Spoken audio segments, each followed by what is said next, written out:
So for this edition of Saturday Literary Salon, we have three really fantastic poets from across the globe. And I'm sorry that it's so late for you, Neil, but I'm glad that you're able to come.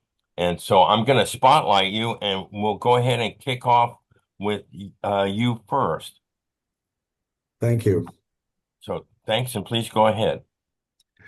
Yeah, well, good evening, everyone, and thank you, Dane, for giving me this opportunity to be one of the features tonight. I'm going to begin with a duende, and here goes. And so it begins with a muttered prayer to Lord Ganesha, the god of beginnings. The drums, the beat, the drums, the beat, the trot, the canter, the gallop.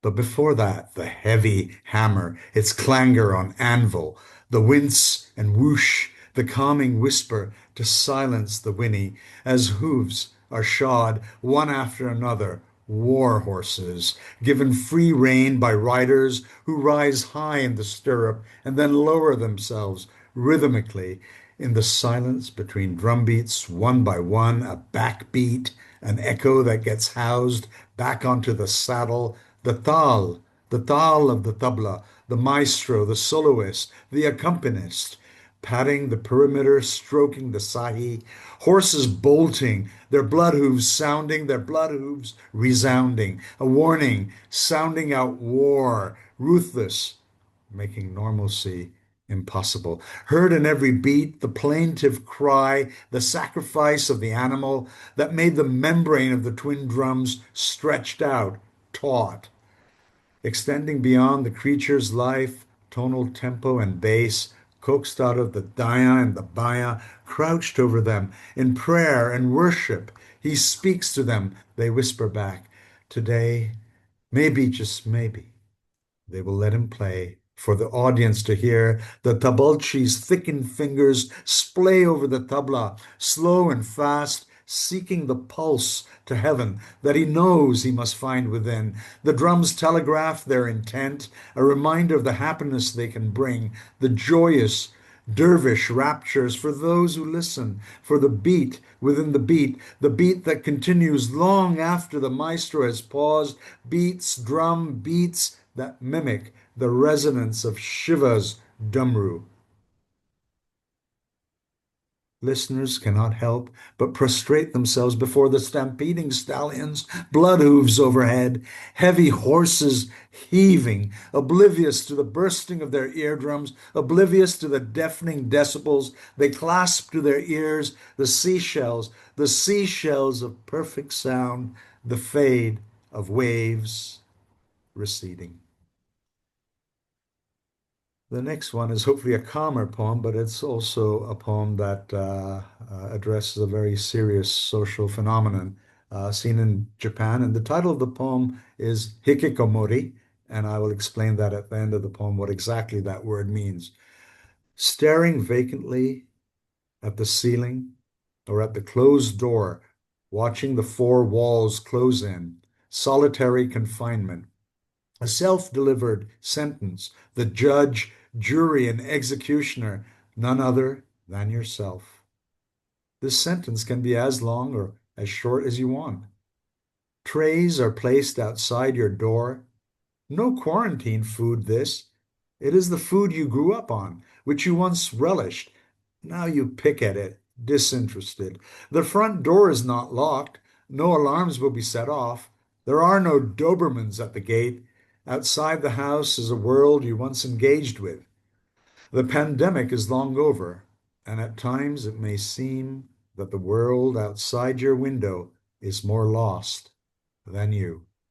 But your exit left an air pocket for you to step back into when you are ready. The pandemic will be over whenever you want it to be. A form of severe social withdrawal called hikikomori has been described in Japan and is characterized by adolescents and young adults who become recluses in their own homes, unable to work or go to school for months or even years on end. It is a societal problem there. From Japan, I'm going to take you to the Northeast hilly region of India, and this is a poem called Kong Thong. Uh, Kong Thong, population 750. Yes, you heard that right. Just 750 folk in all to this hilly village in the state of Meghalaya, which in Sanskrit means land of the clouds. Over there they speak Khasi and English. Kongthong and Khasi means the singing village, which derives its name from their whistling language, Jingwai Lobe, which in Khasi means whistling lullaby. As a newborn babe, each native of Kongtong is assigned a unique whistling lullaby by his or her mother. It is said that the female voice has cultivated the whistle register, a continuous range of pitches, a trading of larynx for lips, air quivering to become sound. The infant learns to respond to this call out. In time, other villagers will learn this whistling tune, a unique mellifluous warble, a name that gets whistled throughout their lives as a beckoning, a greeting, as a blessing, a salutation, as a warning. When a villager of Kongthong passes on, that particular whistle lullaby that was his or hers will be retired and will not be heard ever again. Amongst the hills and the trees, or along the network of living root bridges, that particular sound will be forever silenced. I spent about a decade of my life split over three tours of duty in the Middle East, various countries. And the next poem sort of talks to that experience, and it's titled Dervish.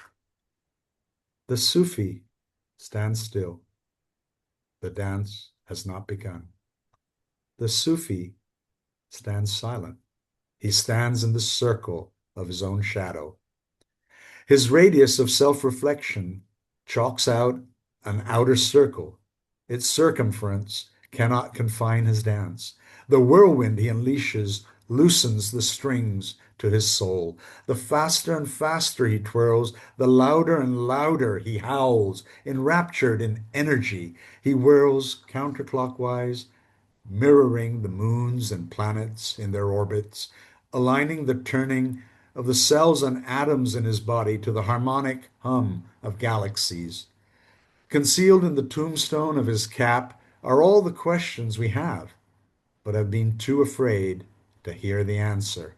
Of what lies beyond the strait jacket of the grave, beyond the shrouds of doubt and fear, the windmill of his arms and hands balanced the spinning top, the right hand raised heavenwards, seeking answers, willing himself to self-pivot, to spin faster and faster, the left hand pointing downwards, eager to bestow.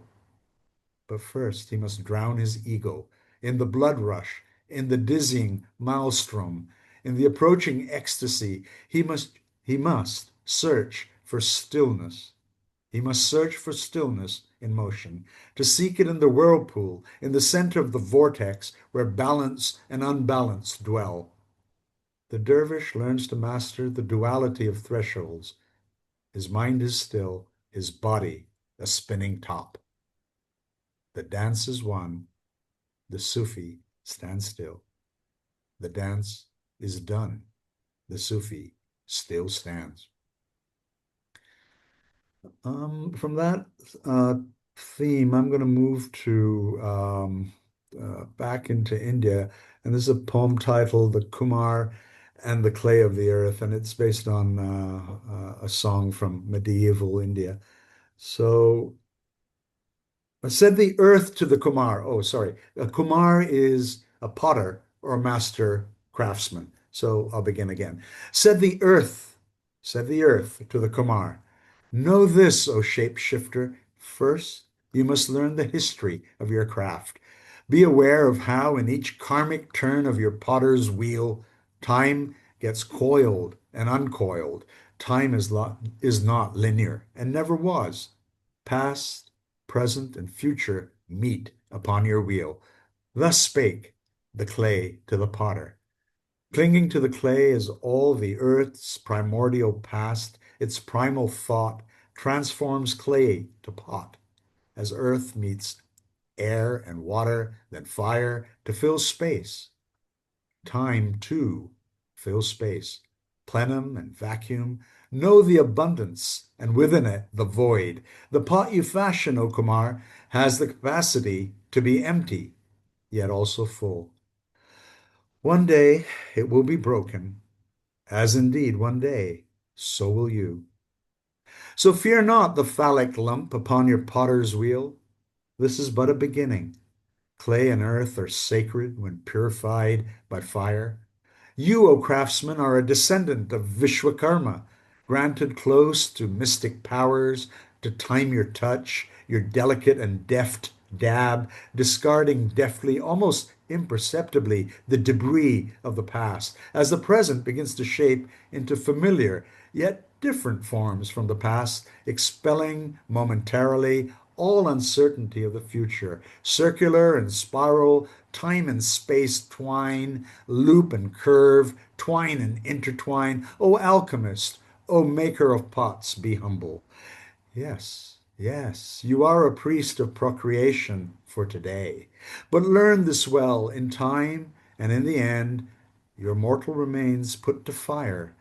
The ashes your sons immerse in holy water.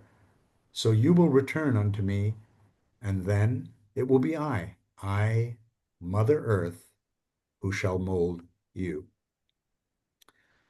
And sort of in a similar vein, but based on Hermann Hesse's famous book, Siddhartha, I wrote a poem which I'm going to recite now called The Wabi Sabi of the Ferryman. Living in ancient India, the ferryman has spent years studying the river, first as an apprentice, then later as the master ferryman.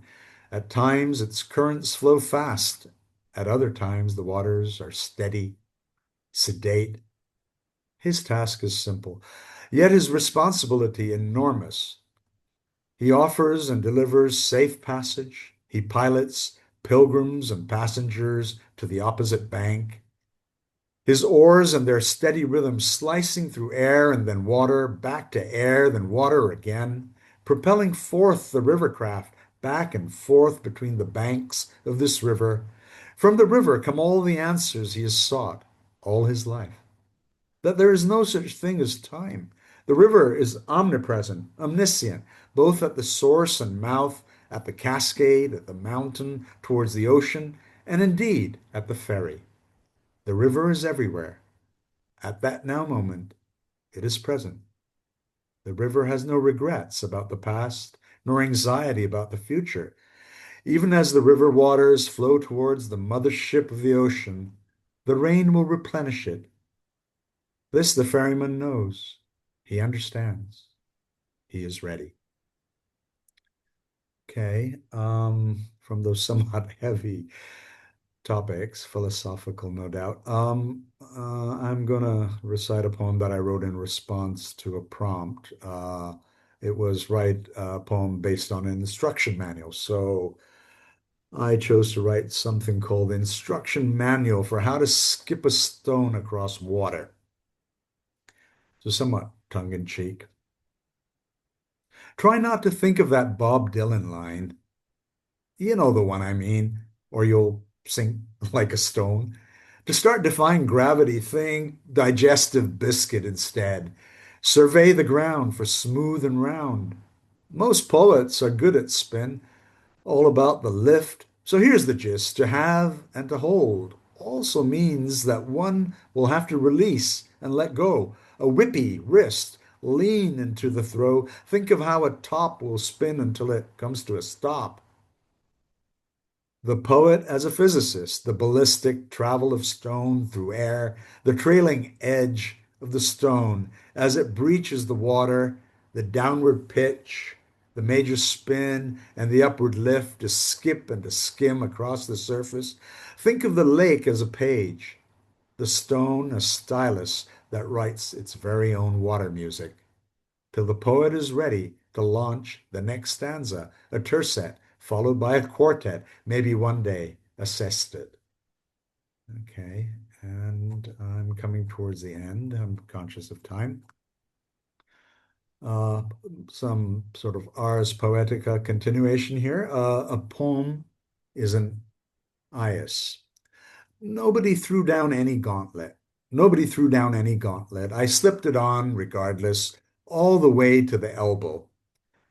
I bring along with me my cage of doubt and disbelief, shrouded in a white sheet, rasping cack noises from within, almost an echo of a primordial om, expressing a deep longing for the sky.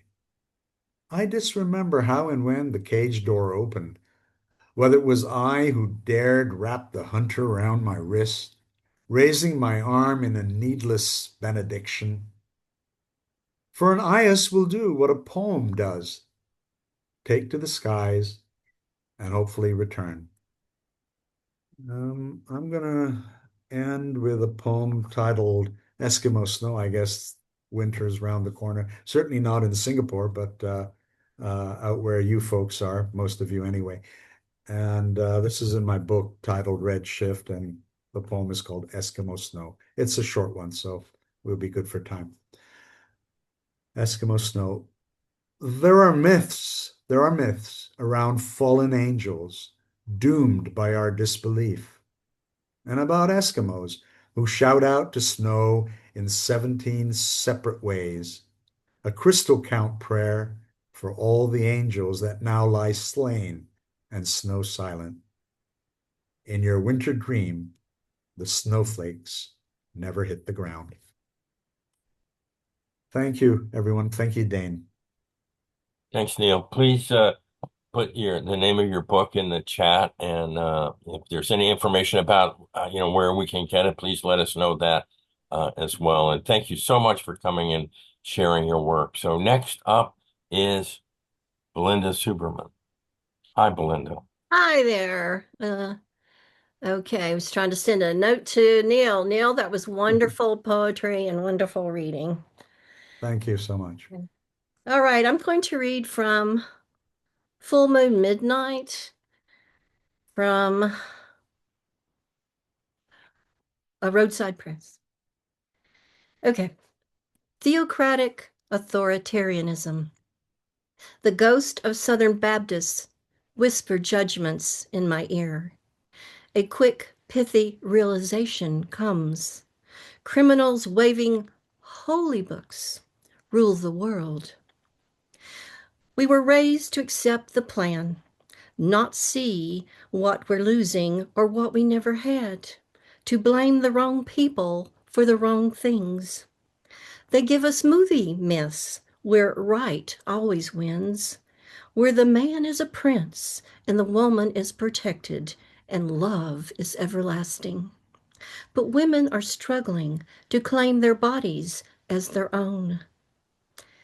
With a threat of prison, if they dare, they are ordered to bear future soldiers, but wrap it in religion and tell us it is what God says. Anxiety yoga. Society smirks at weakness, mental disorders, no matter what is said about compassion. For some people, panic is a primordial, chaotic reality. The scream, as Munch depicted. The dark side of our heart squeals where babies are left crying unattended. We all think no one suffers like this, where a tight, nebulous fear grabs us by the heart and gut, seizes the brain. Some of us become artists, paint with words, humbly stumble over syllables, hoping for writer's zen, where thoughts bloom and clarify. Maybe a poem happens, and anxiety does yoga with hormones in a warrior's pose. Oh, there's more. If we continue to search desperately for relief, we may find and practice pranayama, count our breaths until shallow prattle fades along with judgments, where we are cradled eventually in a womb of quiet joy, birthing oneness and the struggling afflicted find peace. July the 4th, 2022. Didn't feel like celebrating, just another day with a mass shooting. Shots rained from a rooftop into a parade, celebrating the freedom and ease of randomly killing. The popular sport of crazed white boys, unaware they're projecting killing for power over something other men themselves, chuffed and gloating, knowing they will be heroes on the dark web.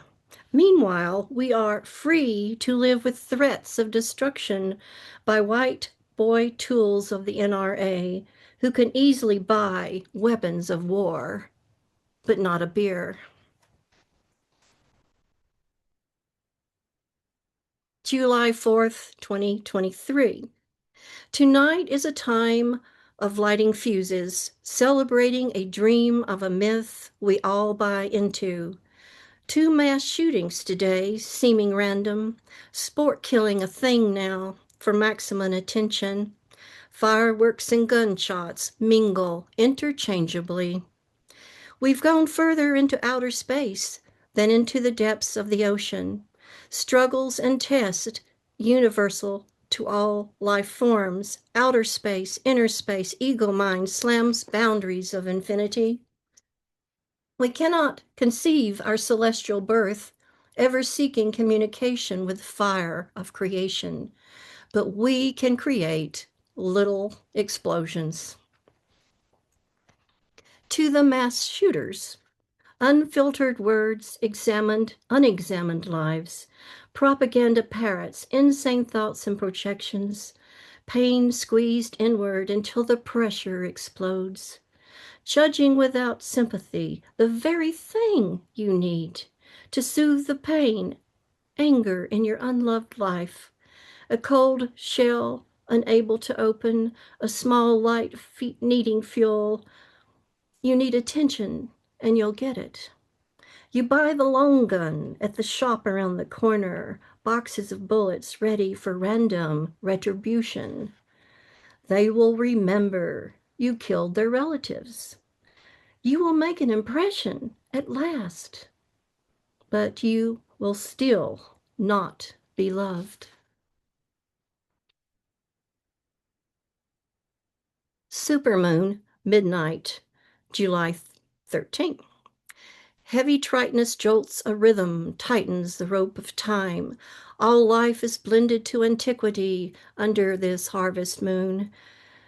A breeze tickles the leaves, rattles things unseen. Water fountain bubbles and pours in my desert garden of lights. Solar flames comfort the painful beauty of impermanence. A row of chimes ring with amazement. A personification of wind. Wind sounds of ducks mating on metal mouths, its own whoosh as well. Wind sounds of bed springs vigorously in use, clangs a flagpole, bounces a canopy. Wind embraces our being, gets intimate with hair, easy to feel soul-blowing kisses. Hail to the Jim Webb Telescope, midnight, July 14. I watched the earth birth the moon, proving we are orbs in motion. I watched the moon travel the sky. I saw the first photos of space deeper than dream. I felt tiny in one solar system, among many in one galaxy, among billions of galaxies. We are creatures on a rock spinning. We have learned we know nothing. Moon game, July 15. The wind sailed the moon tonight. Chimes played in the darkness. The city light crown over the mountain fooled me, but no orb reflection formed. Where did it go? One by one, my loved ones are leaving to the ether of fastness, where the moon disappears from mere specks of an animation, to blending with everything, where understanding is not an issue. Cycling. Stardust dancing in sun rays, micro cells streaming, coding elements reshaped by human hands, a spotlight glimpse of star-filled air, a cycle poem of creation, change, and connection that becomes the ground we walk on, dig in, holder of bones we danced in under the moonlight.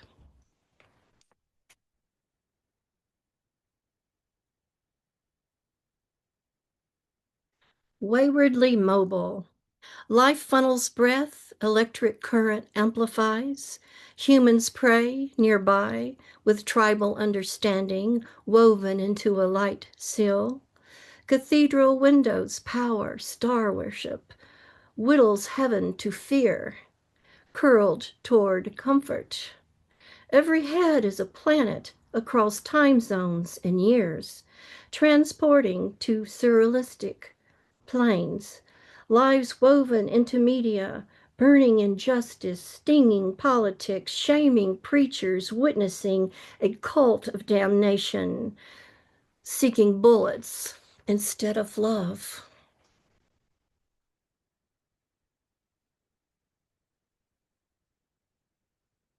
Reviewing music that saved me.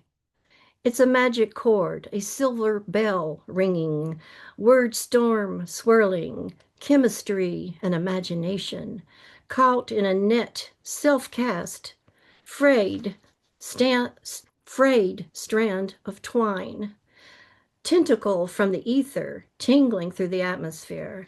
It makes the notes square out, becoming Egyptian flutes, carved in stone, beguiling mystery and strength through the ages. It treats discordant camels and radiating sand, an albuterol kind of day. No water or shade, fever and congestion, cacophony of discomfort, trances me into calm, a universal sigh of healing. The Eagles and everything. Everything teaches us the circle of our lives, the way the earth spins, the face of the clock, the time of day, then night, then day. Inside the circle we intersect, form designs that disappear, ethereal mandalas, somewhat skewed in the atmosphere, glowing mysteriously over mountains. 2. The sound of waves soothes us, echoes of the womb, sounds of fluid shifting in a personal sea, a heartbeat and oneness and warmth. Then we are born, crying. The ancient ones soothe us. We all long for the mothership and connections, but we can't reach back. The circle goes around in one direction, repeating itself, a carousel of figures rising and falling. 3. Everything in space revolves. Bits break off and burn. Self-destruct into another thing. Failing the lesson of no escape. Despite what one believes, nature, the cosmos, every atom and cell teaches deal now or later. All transforms, but never leaves. I think I better start winding it up. Today's attempt. A scarf hides a biopsy bruise on the throat where I smile, while I smile, as if dreams came true and choking was not an issue. Walking is painful, but I must keep moving. I don't want to lose fitness and my bones turn to dust before the grave. Patches, salves, pills take an edge off after yoga fails. Creating sometimes helps. Paint on my fingers reminds me I'm trying. And these aching words. Okay, one last, let's see. This quantum friends, awakened by wind, thirsty and mystified by the wormholes of truth. If atoms are probability patterns affected by relationships, then truly we infuse objects with meaning. A keepsake is a bridge to the inner and outer worlds. The sensations we feel sitting next to a friend or stranger is the reading of energy through shared atmosphere and atoms. Our friends through cables and computer screens are as real as light and sound waves we alter through thought. From the ancient Indian metaphor, Indra's net, pull one thread and all else is affected. No act is secret. It ripples through the web. Thank you. Thank you, Belinda. Please put information about your book in the chat so we can share it. Thank you so much for coming. And next up is Bill Strangmeyer. Hi, Bill. Really so glad to see you. Thank you, and take it away. Thank you, Dane. I'll be mainly reading from my new book, which is called Restless Demons, Sing to Me of Angels' Wings and Human Claws from the Opiate Press. Let's see. So, a quote from Archibald MacLeish, silent as the sleeve-worn stone. I call this shrapnel in poetry. Rough edges not smoothed, rock not a pearl. If a load from David's sling might be just right. I'll own no Easter baskets delivered sincerely with upright pretensions and regular thought. Crochet is the thing that brings satisfaction to the public rose hypnosis, oh so richly bedight. Rough edges not smooth, tensed rock, not sheened pearl. If put on a chain, it might still be bright. Why follow armadas of models of prim? The feel of right and wrong is ever sleeping night. The rage of fear and love and anger flows from life itself. The flower strife has wrought. Rough edges, not smoothed rock, not a pearl. If it's put in a handgun, it just might hit right. I send no Easter baskets delivered sincerely with upright pretensions and tasteful dyed thought.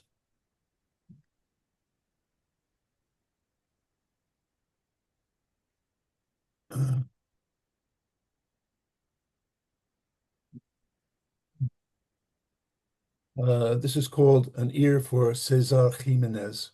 It's about a bullfight. In the morning, the matadors draw lots, crossing themselves and kissing the crucifix, beseeching the Virgin, please bring me grace. Kids, just kids, they look 15 or 12, unrolling little paper balls to read their macho fates, thinking about the courage of the bull amid their entourage of older men. And with that word, that curse, one should not think of Roberto Duran, who once knocked out a horse, so much as a kid who hopes she really loves him. Juxtaposition of the old and the new, of the classic and cheap, of the lofty and low, make a feria bloom in a grubby little town, a large, well-tended village, south of the choppy waters of that the Parisians covet, mid pine woods, with palm tree grace notes to remind us of Spain. And hard by the arena glow the games and the rides where the children fish for ducks, the emblem of this land.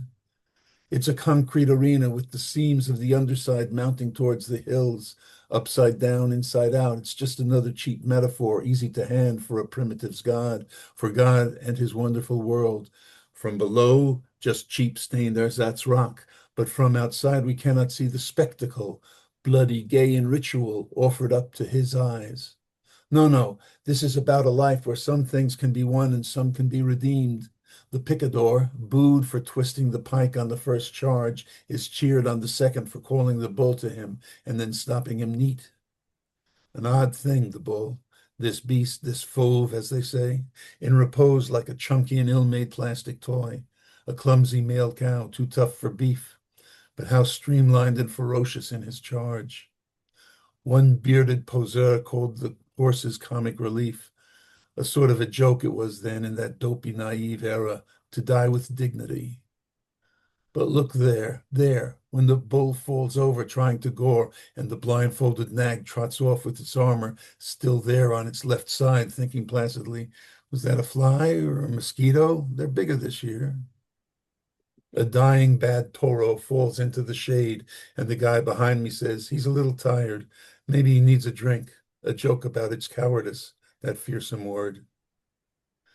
After the picadors, the peons planting the bandieras in their journeyman way, still flickering, brilliant and lithe, scampering round to stop that mountain with horns. But duller than the kid, anything else would be lèse-majesté. And on this somewhat sluggish afternoon, the underlying bandas and chorus back and forth can hardly deign to dance with the dancers or the bull with its sluggish earthbound ire. A flurry of horns and the Popinjay kid sneers at death. He mocks the bull, turning him here and then swirling the cape and then placing him there. But the steering's stiff and hard, and it can happen so quick. You miss the shot, ragdoll on the horns. Is his life over? And his life as a man. All of it pierced and running out red. The sand is invaded. The swirling pink draws off the bull. The boy is carried off. Silence. Silence. Quick whispers. Silence. Doctors. Is he standing? He shakes his head. He comes strutting out to an explosion of joy. Loud music and cheers, Veronicas galore as he handles the bull in his blood-smeared suit of lights, avenging his bruises, the affront that he fell and wearing the blood of the bull. The kill is quick and clean, and his sigh of relief amid the swirl of tourist handkerchiefs, and they award him an ear for his courage and youth, and because they want an ear today. And the bull, the brute, the beast, raging nobly to the end, in combat, not in a factory, a male, a force, and not a glob of meat, though in the end dragged out by the tinkling whip-cracked mules to be hung from a rack by 1 foot like Hector, but awaiting the wine-dark festival sauce, marinated but still tough as cuisine follows drama, as cuisine follows the history of life, daube de taureau. Food for the aficionado, broad and mustachioed, big napkin round his neck, soul elated and somber no more. I would now discuss the cruelty, but only with a vegetarian in non-leather shoes, owning no big fed from the animal factory dog in a city. If not, go pout in your vacation home in a new cut wood on which you print your silly, senseless make-believe romance. Pretend an understanding of the beauty in our blood. Pretend to know the life of this world, this raging world. Pretend to love the fragile structures haunted by fire and fear, for that's what you are. And a broken tube here, a short circuit there, and the love machine goes pop, and blood goes all over the brain. There are 2 noble sports fighting in the bulls, with such great art and heart, art to see and heart to face the river of blood that is life. Though neurosis and coddling can make us blind to the savage rage that moves and guides and trains the world and informs our minds and souls and the way we live. And in a town, one rides the train, head held in one hand, as if offered down in death, with glazed and frightened gaze into the middle air. My hearing and my mind, so weak the both, and no one here to hear, and none permit approach. It was not always thus. They wanted me to come alive, alive and fair. The nose was smaller too. What have I done so bad that life should cast me out? But sometimes you understand all of the song, and sometimes the music is all that you get.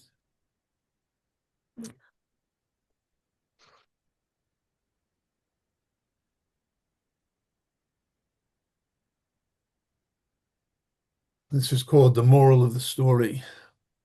The hope that burns, the wish that floats above you as you walk, as if for Tantalus in his lake and with his tree is solid in your head. But that cannot be, for we are spirit, not of stone, and flesh is mind. The road to heaven is before us here in purgatory, where we strive. We can rise higher, can triumph over pain and care, can grow that tree. We can drain the thick water lake and find the well, the fountain pure. Your fate is in your hands.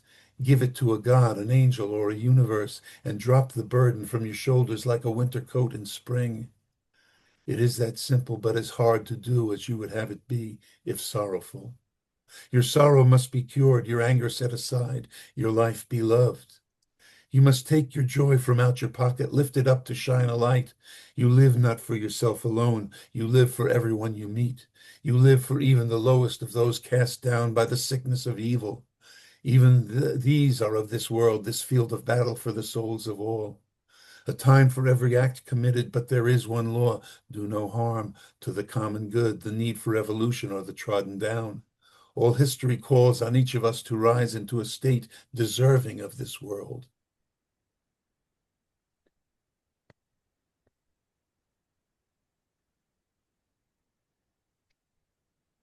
A quote from Beryl Markham in West with the Night: "Never believe that an hour you remember is a better hour because it is dead." This is called Still Carrying Jersey in Paris. The fall has come in now, my favorite season, but it's wrong. It should be cold and dry with the smell of rotting leaves. A sky as clear and welcoming, invigorating as a happy song. Then my fall would come in clear before school seasons went all wrong. A dose of optimism, antidote to everything to which I'd not belong. If I were back in Jersey then, I'd put the lie to everything I then believed. The fall would still be favored season, and I'd soon requite the wrongs. It would be cold and dry with the stinging smell of rotting leaves.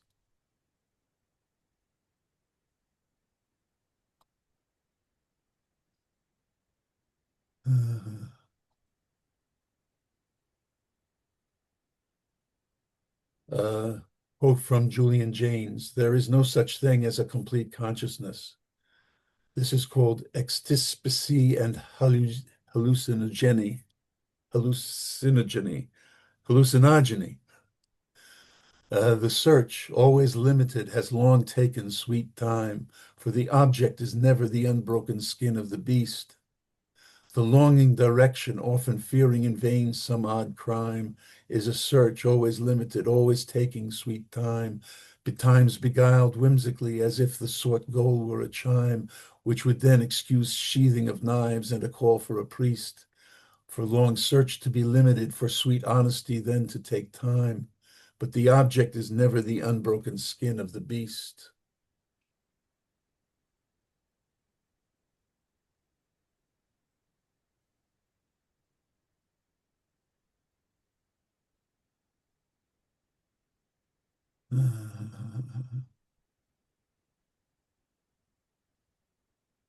Okay, Ludwig Wittgenstein said, "The real question of life after death isn't whether or not it exists, but even if it does, what problem this really solves." This is called The Other in Mist. The nights are burning low and the days seem like they're lingering on. The thing is, what will I carry with me? What have I learned from today? I know I'll have burdens on the back of my mind for beyond when I'm gone. As nights burn low, the company thins, desire yearns, and the days linger on. The doorway to know is half ajar, no abrupt reliance on the other. Has the other won? The music frays like confetti, and the bright colors tinge themselves with gray. Low burning nights light up seams in the days that ever may linger on. And I think, what will carry me on then? Have I learned a thing from today? I think this will be the last one.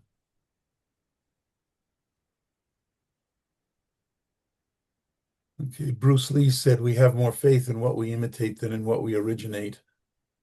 This is called Remedial 101. Once come out in the empty space, I wonder, is it real? And even this?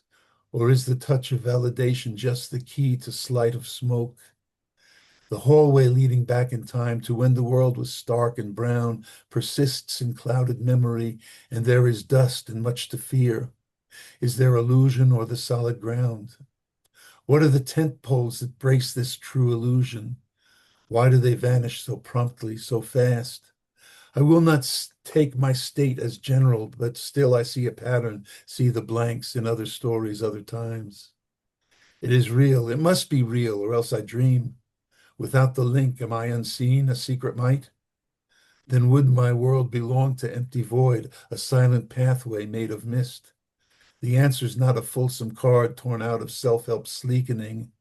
It is not lessened character I seek, but rough, unpolished contact with intent. And still, so far it feels, has always felt. Thank you. Thank you, Bill. Thanks everybody who came and read from their books. And now we're going to open the open mic portion, and we'll start with Stephen. Hi, everyone. Thanks for welcoming me into your community. Hey, Belinda. Hi, Nice to see you again. you had a magazine, right? I It, used to publish Heaven Bone way back when. right. I remember being in there with Allen Ginsberg, I think. Yes. Well, I have a lot of new work, and I'm really happy to connect here with everyone. I will share a couple of pieces. As a matter of introduction, this poem is called That Person I Was. Innocent believer in magic, prophecy, eternal self. Now, under late fall sun, I wonder, can I see the seasons past and undo beliefs that pave no paths? Young and excited about the unknown future, about clutching a notebook, wearing a woolen poncho, walking down silent Broadway pre-dawn, over Boulder Creek Bridge, water voices murmur, clock ticks, clock reads, clock says. The essential rhythm of my days are swipes, sharpening my razor's edge on the strop of the new age. The magic was looking deeply. Count Castaneda's crows, and the true belief Seth really spoke through Jane. I channeled wise spirits like Shirley MacLaine, played the alpha fool at Omega Institute, played bamboo flute at Naropa Institute, thoroughly institutionalized, quartz crystallized, and none the wiser. The point is moot. Magic was the chain that tied my eyes behind me. That person I was died at daybreak on the last day of the Mayan calendar wheel. A little bit at a time to seal the deal and document the crime of having my will frozen in limbo, faced with false forks on dead-end roads, of wasting my own time, flooded with conflicting emotions. My harmonic convergence was not harmonious. Jose Argaeus was not to blame. Maybe a balanced view is the best I can do. Who I was and will be is like thawing ice in February, revealed to be exactly what I was before. Walking slowly down a silent Broadway, collar turned up against a ripping wind, coat pockets cupping hands that crepe and ache in the cold. And I'll share one more. If life is a school, here was my last semester's curriculum, called Curriculum. The trees teach you all you need to learn. That being said, clay whispers like crisp silk as you slip the spin side into a flare, smooth the edge with a sponge, and fire the kiln. Contact distant narcolepts with black opal flashes and burning feathers. Stir the suspension with a touch of acid and moon glass. Phase to melt at Mercury's passing. Time is the blues, and it passes too. Trees whisper, and we are hard of hearing. Impermanence lecture via spray jet to clear deck railing wasp nest. Flowchart of spigot to lawn valve to hose coil to hot tub to drainage ditch. Register for Medicare A and book tickets for the Keys. 100 ways to burst an egg yolk, melt cheese against meat. Review top 10 paw support protocols. Throw pasta at the wall. Clean out 2 decades of old t-shirts and size 42s I'll never get into. Paint the closet, paint the parging, paint the spindles and railing, paint the lake and the spillway, paint a week or two away in October. Paint the last crickets chewing Indian summer sprouts.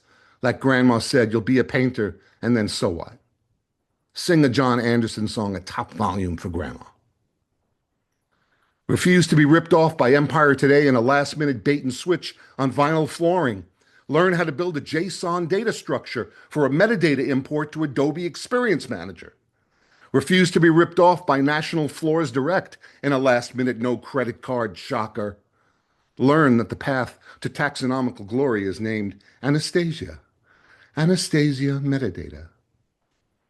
Sit and wrap your own knuckles with a ruler for fun. Pluck an eyelash for your box of cat whiskers. Stick them all on a canvas with a glue gun. Paint a cat. Paint a dozen cats running, pouches swinging in the hot summer sun. Paint an old man pushing a grocery cart with a yellowtail tuna saku block and 100 pounds of cat litter. Say goodbye to my sweet friend Neko, put to sleep way too young. Cats teach you all you need to learn. That being said, rain sours like warm milk as you make avocado toast naked off the grid, wrap up a long, painful career as a technologist in a plaid suit. Fine-tune your meat processing units with lysine treats. Classes seated with cardboard notebooks open to boot to categorize IBAT messaging that gives you an A. Raise a hand extended in sleep to send a root down deeper. Bring the rain back up to catalyze these lessons of age from chapters revealed in the glaze of sun that remains. Thank you. Oh, Wow, thank you, Stephen. Really appreciate that. All right. Next up is Kerry. Hi, Kerry. Thanks for coming. Hi, thanks everyone. I'm friends with Neil. It was nice to hear him read, so thanks for the invite. I have a couple poems. This one I'm gonna read for Neil because it reminded me of one of his poems. It's called 300 Words for Snow. The Inuit have 300 words for snow, and I traced them all in capsized calligraphy along your sleeping spine. Small snowflakes of brushstroke anuviak, the word for the snow that remains in depressions on a hill after the other snow has melted. Trickling tears of temperature, cossacks, or icicles building fences against a barely blue sky. I see it all through your eyes, breathing life into letters, pixik, a blizzard of blasphemy. I have the God kiss still waiting, wet and melting on these lips. Trembling hands spilling your skin with the sound of new snow, sugary snow, and snow with a frozen surface after the spring thaw. We speak what we know, the way we, if drowning in dryness of a desert life, might have 300 words for sand. In a language of loss, I listen when you breathe out and become accustomed to the rise and fall, the familiar ways your heart has of describing rain sounds, drizzle, shower, downpour, storm. And the ghosts of girls that come to haunt you when sleep is staring back from the rear view with wide, white eyes. The refuge, the water falling frozen, are erased, one still smudge at a time, down tired trails revisited by pen as I move left to right, reading in between the lines of every word I did or didn't write. And then I have a couple of more. They're shorter. Let me just pull them up on my phone. I'm a phone poet now. This one is called Wax and Wings. I'm thinking of how birds came from dinosaurs and how you had feathers before me in every Icarus dream. I'm thinking of how to adorn you with crowns of tinsel and leaves, shimmering things I'll find like a crow. I'm thinking of how you listen with your hands as my body spells secrets into your palms like steam in a jungle where panthers roam still.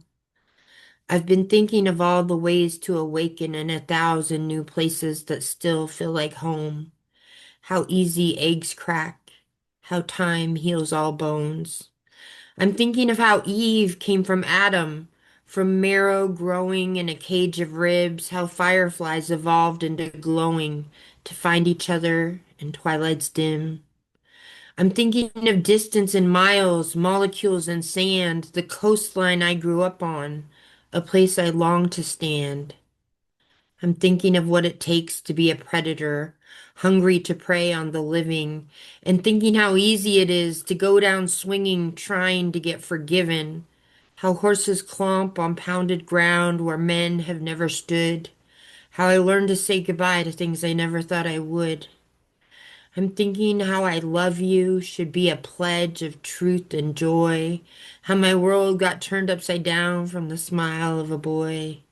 I'm thinking of how dinosaurs came from eggs and which one happened first, a drowning in a cup of water or surrounded by ocean dying of thirst. I'm thinking how feathers are the softest protection and how much of that I need, how you grew feathers before me in every Icarus dream and caught me falling fast like a bird I've never seen. And I have one last one. It's short. It's called Lapse and Absence. I had a lot of things to say that night, but you weren't there to listen. I had a lot of newborn feelings, no water left to christen, as if there was a God that could save me from perdition. I threw myself inside a well, forgot about the wishing. Now I come with tales of times I turned the tables around. Now I come with lessons learned from burning cities to the ground, a torch in hand to light the way. I'm seeing in the dark. All the demons dressed like heathens, fiending for a spark. Give the glisten time to listen to what you hold inside. I wasn't missing. I was just looking for another place to hide. Thank you. Thanks, Kerry. Thanks very much for that. All right, Marieta, thank you for coming. Please go ahead. You're Oh, next. can I share? Yes, please go ahead.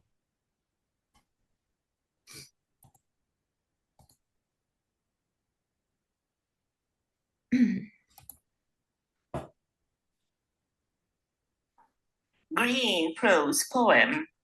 A verdant comet gliding past our Earth is a magnificent mass of ice. It harbors water and glycine. This celestial wanderer is nothing like any iceberg found at the poles, which takes on a green hue under the sun's embrace. Imagine the hot sunbeams transforming into vibrant colors within a frigid atmosphere.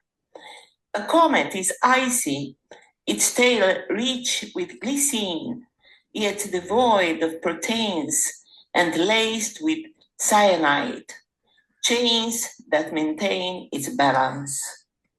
This ice means H2O and can flow through all and through the beings that live in herbage. In the warmth of sunlight, photosynthesis. This seismic earth fractures repeatedly. However, its folks still possess the chance to witness the green aurora adorning the foliage in Hawaii. Do you think it is far-fetched? Really, auroras can make their way to this island, which is nothing like Iceland. A tint of green splashed on the canvas, likely by Van Gogh, contrasting with Gauguin's purple, temperature and chemistry. My mother told me about the tree xylem that produces sap. I still drink birch water, blood to heat, to course through the veins, bubbles with life and whirlpools of emotions, sometimes sweat in the heat of passion, other times tears of sorrow. Imagine the ethereal water raining from the tail of a comet at the fateful contact with a searing planet. After countless ages of existence, this water resembles the blood droplets that descend from the injured birds, which continue to soar valiantly towards freedom. Does a comet rich in cyanides possess blood-red iron? I do not believe so. Any shattered comet ceases to exist. We are nothing like these icy comets, even though both glycine and water are integral components of our existence. Our essence is plasmatic and universal, with the iron-rich blood representing our vitality. This iron is nothing like that one coursing through the core of smelting furnaces. All things undergo transformation, whether through burning or freezing. A beam propels the blood plasma through our arteries and veins. Cosmic osmosis, rhythmic vibrations like pep and punch. There is a longing for a peaceful evolution, a peace akin to that found in Antarctica, a land weeping with crimson cascades and penguins, allowing aurora to dance with the frozen oxygen. Hues of red, refracted, reflected, and parallel. A cosmic force nudges this aurora towards Hawaii. When the cascading waterfalls radiate light, the looking eyes are filled with luminosity. Why is it that no person is able to stare at the secreting sun for a prolonged duration? We are energy absorbers. When we breathe, we are fed with this oxygen infused with sunlight. When oxygen is scarce, we still breathe to exist, and we are akin to the leaves that dance in the tempest, or the panthers that dash forward, or the insatiable sharks that breach the surface of the seas. Pairs of oxygen enter life to expel spent carbon no longer needed. Imagine a world filled with worn-out carbons, lifeless and barren. Imagine inhaling in a sealed room devoid of plants, where the air never changes.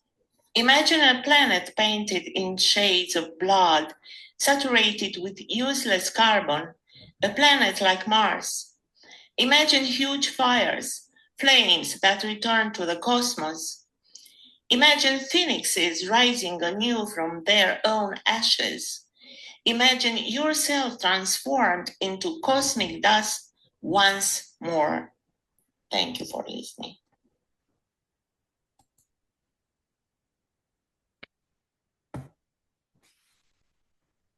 Thank you, Marieta. Next up is Catherine Johnson.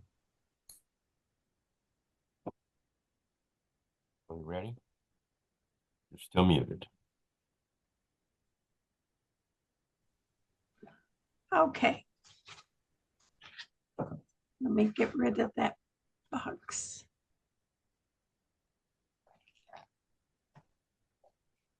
Okay. I'm sorry I was late, Belinda. I had a complication from my cousin I had to deal with. So, but I read your stuff all the time on the Beat page, and I enjoy it so much. This first one is called Letting Go. I thought about the trees, how they know to let go. Imagine how silly and ugly they would be if they didn't let go of their leaves. There would soon be no room for new leaves, snuffed out by the curled and dried up, long since bearing water, long since having bloomed, tattered and clumped because the tree refused to yield. My journey has been about letting go of parents, siblings, and friends, return to the soil, having been from established roots, let go of their flesh. I find the more I let go, the more I find. New growth appears, more sunlight enters. I find more room, more calm, more peace, joy, harmony, more time to heal, to love and let go, to rest up for spring, to till and plant, time for the buds to blossom, which would not have happened if the tree refused to let go.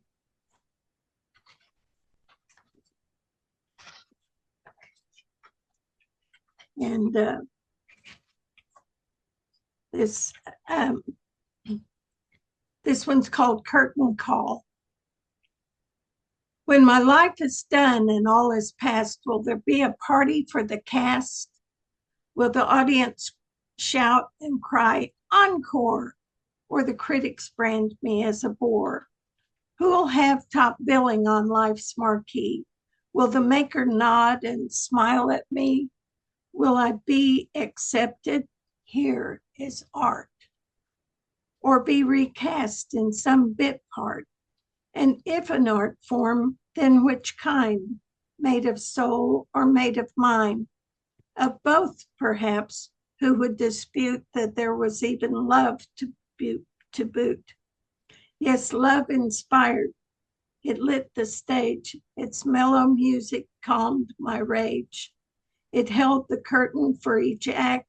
It filled the house to fully packed.